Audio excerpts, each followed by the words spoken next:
the stairs. Are you comfortable over there? Well, all packed. Actually, you're very welcome to sit upstage.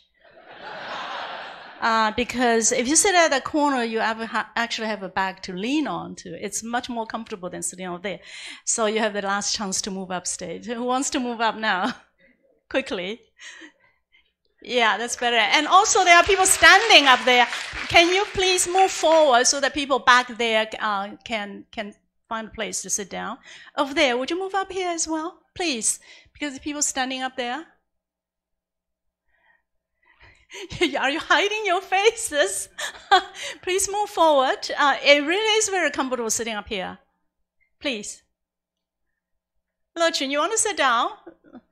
You're not too old to sit down. Please, Lin Lechun, would you? I would love to see you sitting here.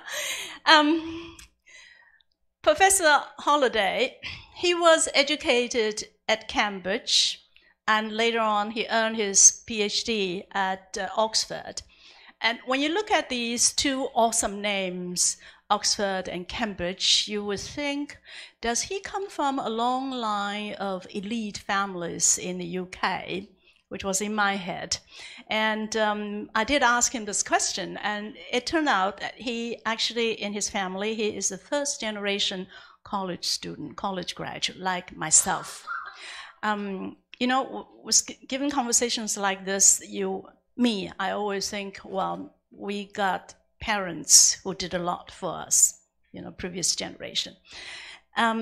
Professor Holliday, he came to join City University of Hong Kong in 1999, and I myself joined City University of Hong Kong in 2003.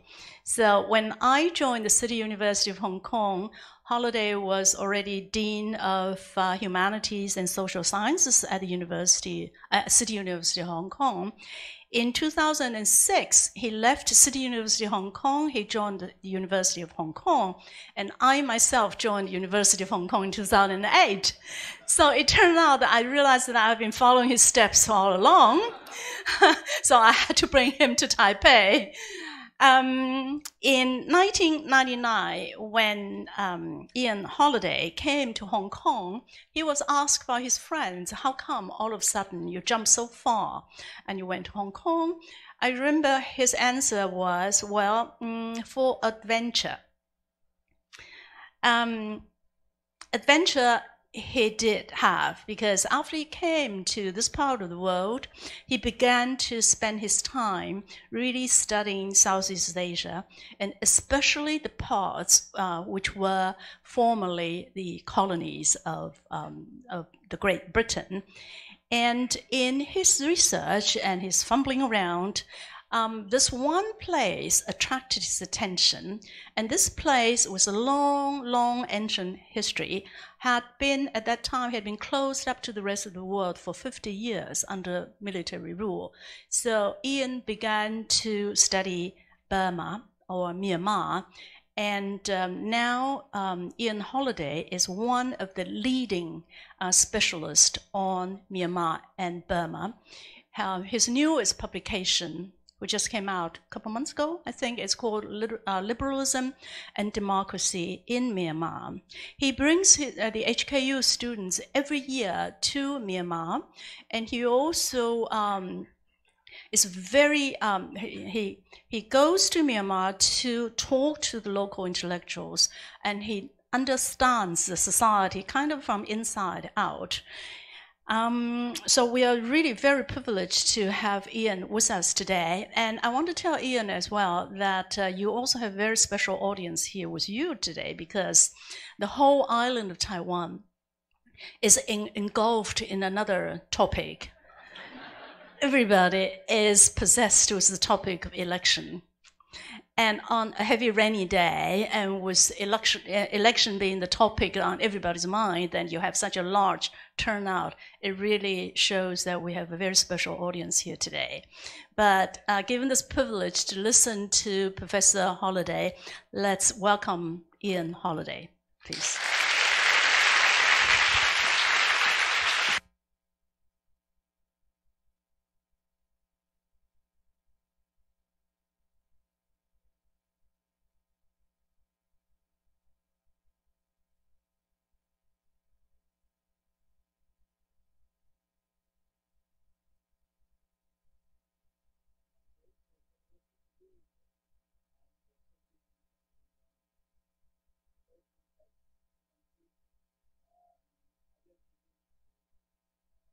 to understand, thank you. I don't begin to understand every aspect of it myself, but it is a fascinating and rewarding journey engaging with Myanmar. And I'm grateful that all of you are here today to speak with me and to discuss with me the issues that face Myanmar as it moves into the 2020s. What I'd like to speak about is a co-authored book that was published yesterday. It's called Liberalism and Democracy in Myanmar, and it's co-authored with my colleague from Lingnan University in Hong Kong, Professor Roman David.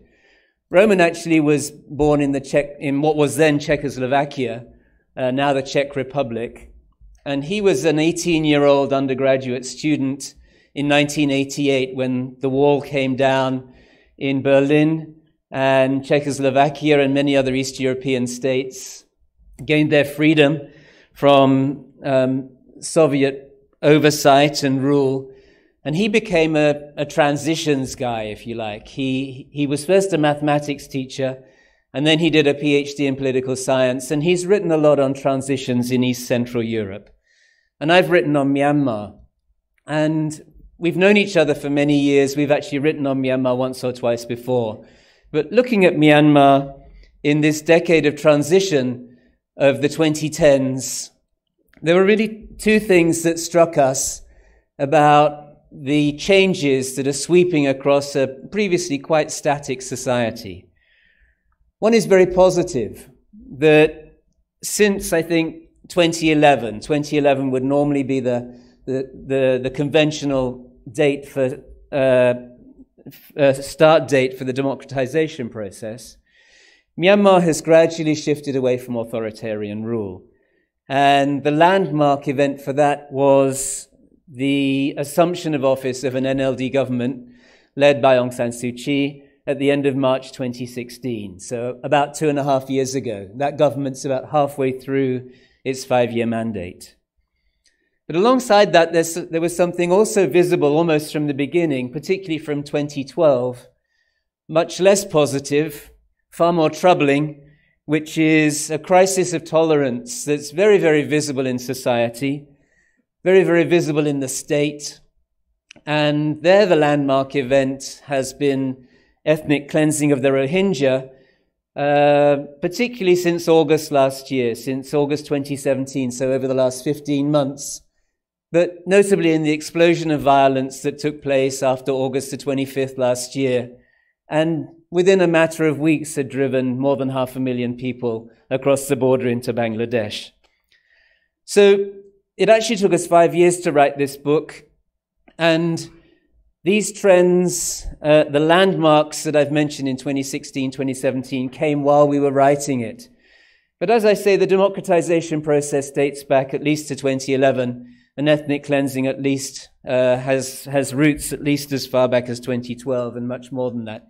So we saw these two things happening and coming together in the society, and we thought, really this is the big story in Myanmar, is this counterpoint, this tension, these challenging perspectives on the one hand democratization and the other intolerance. And so we wanted to explore that.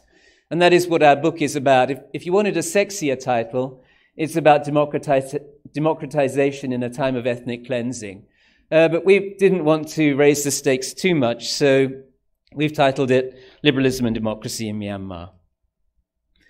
The objective is to draw on comparative political science. Of course, Myanmar is not the first state in the world to democratize. We've got plenty of experience around the world of exactly that process.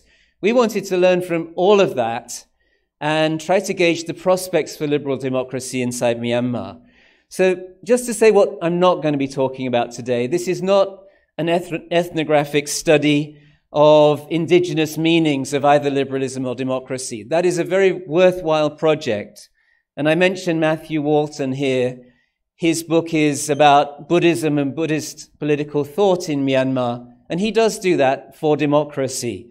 And he identifies a strand of debate that sees democracy as a disciplining force in society, and another one that sees it as a rights-based project, and another one that sees it as a moral debate within the society, or a moral discourse. So that's what he's talking about in that book. It's not what we're talking about in our book. Instead, what we're trying to do is to not look inside Myanmar in a kind of deep dive, but instead to look at Myanmar in the context of comparative and comparable experiences and see what they can tell us about the prospects for democracy in this particular state. Just a couple of definitions to begin with. We take liberalism in the more classical form, and we need to do this because the comparative literature looks for classical liberal pillars that underpin liberal democracy. So we're looking at liberalism as protection of individual rights, promotion and protection of individual rights and freedoms. A very classical conception leading back to, say, John Locke, coming forward through someone like John Stuart Mill. We're not so concerned with modern conceptions of liberalism that stress social rights and social justice. And for democracy, we have a very simple definition, a political system based on universal suffrage and free, fair, and comprehensive elections. So those are some markers that we put down at the beginning, just to be clear about what it is we're discussing in the Myanmar case. This is Myanmar. In your very useful briefing pack put together by the Foundation, you have a lot of this background. So I'm not going to go through that in too much detail. But the point I made at the beginning, maybe just before they switched the microphones on, so it may not have reached the back of the hall, but this is a very, very, very complex country. It came into the modern age largely through British imperialism, and that was a point that Dr. Lung made earlier, that this is why it piqued my interest. I felt you can't live in Asia as a British person without understanding the backstory in Hong Kong, in Singapore, in Malaysia, and now in Myanmar. Myanmar was colonized in three phases. First, coastal Myanmar in the 1820s, then lower Myanmar in the 1850s, and then upper and the whole of Myanmar, of course, then called Burma by the British, in the 1880s. That wasn't the end of the complexity. It was really the start of it, because when the British colonized Burma, they didn't make it a freestanding colony. They made it a part of the Indian Raj. So they stitched it on to India, and it became another province of India. It was not until 1937 that the British created a freestanding colony of Burma. And that meant that the elite in colonial Burma was European, and the middle-ranking strata of society was South Asian. The army was staffed in the middle ranks by South Asians, not by Europeans and not by Burmans. The civil service and the post office were run in the middle ranks by South Asians and not by Europeans or by Burmans. So you had Europeans, South Asians, and Burmans, and that led to all sorts of difficulties in the post-colonial period. Rangoon in the 1930s was about 65% South Asian, with small populations of Europeans and Burmans. And part of the difficult heritage that Burma has to this day, or Myanmar has to this day, derives from that. The British also ruled Burma differentially in the Burman core and all of the minority peripheral areas. So roughly 65% of the population is Myanmar Burma people. They are Burman under the old British understanding. The other 1/3 are Kachin, Shan, Mon, Karen, Rakhine, all sorts of minority peoples.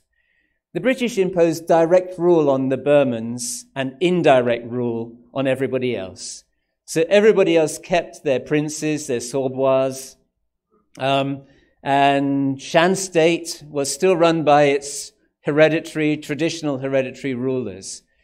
In the core of Burma, that wasn't the case. And this also stored up a lot of conflict for the post-independence period. British rule was interrupted by Japanese rule for 3 years in World War II. Democracy came at independence and survived until 1962. Never particularly successful. Never delivered on its objectives of creating a Buddhist welfare state for the Burmese people and was destroyed by a military coup in 1962. Autocracy, first state socialist, looking a lot like East Central Europe, subsequently state capitalist, looking like a crony form of capitalism, survived for 50 years, and also turned Burma into a hermit state. Just about everybody was driven out in the early 1960s. The Ford Foundation went, the Fulbright Commission went, Christian missionaries went, many South Asians went, many corporations went. By 1970, there was one foreign corporation in Burma, and that was a German armaments manufacturer that was close to the dictator General Ne Win. So it's a very, very isolated country, subject to a lot of propaganda, full censorship in those years.